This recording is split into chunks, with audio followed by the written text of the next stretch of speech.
சதுரங்க வேட்டை பாணியில் சுவாரஸ்யமான ரியல் எஸ்டேட் மோசடி. குட்டிக்கதை. ரியல் எஸ்டேட் உலகில் நடந்த சில மோசடிகள் திரைப்படங்களையே மிஞ்சும் அளவுக்கு மிகவும் தந்திரமானவை மற்றும் சுவாரஸ்யமானவை. இப்படியெல்லாம் கூட ஒருவரை ஏமாற்ற முடியுமா என்று ஆச்சரியப்பட வைக்கும் டாப் 4 ரியல் எஸ்டேட் மோசடி நிகழ்வுகள் இங்கே. 1. ஈஃபில் டவரையே விற்ற மனிதர். இது உலக வரலாற்றிலேயே மிகவும் துணிச்சலான மோசடி. இது பாரிஸ் நகரில் நடந்த சுவாரஸ்யமான சம்பவம். 1925ஆம் ஆண்டு பாரிஸ் நகரம் போருக்கு பிந்தைய பொருளாதார நெருக்கடியில் இருந்தது.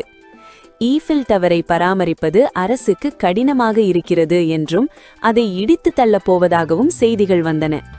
இதை விக்டர் லஸ்டிக் என்ற ரியல் எஸ்டேட் இடைத்தரகர் தனக்கு சாதகமாக பயன்படுத்திக் கொண்டார். அவர் தன்னை ஒரு அரசாங்க அதிகாரி என்று சொல்லிக்கொண்டு பாரிஸின் பெரிய இரும்பு வியாபாரிகளுக்கு ரகசிய கடிதம் அனுப்பினார். ஈஃபில் டவரை இடிக்கப் போகிறோம், அதில் உள்ள 7000 டன் இரும்புகளை ஏலத்தில் விடப்போகிறோம் என்று நம்ப வைத்தார். நடந்தது என்ன தெரியுமா? ஆண்ட்ரே பாய்சன் என்ற வியாபாரி இதை நம்பி லஸ்டிக்கிடம் பெரும் தொகையை கொடுத்தார். பணம் கைக்கு வந்ததும் லஸ்டிக் ஆஸ்திரியாவுக்கு தப்பி ஓடிவிட்டார்.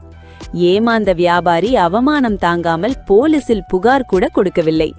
வேடிக்கை என்னவென்றால், சில மாதங்களுக்கு பிறகு லஸ்டிக் மீண்டும் பாரிஸ் வந்து 2வது முறையாகவும் ஈஃபில் டவரை விற்க முயன்றார். அந்த மனிதனோட துணிச்சலை பார்த்தீர்களா?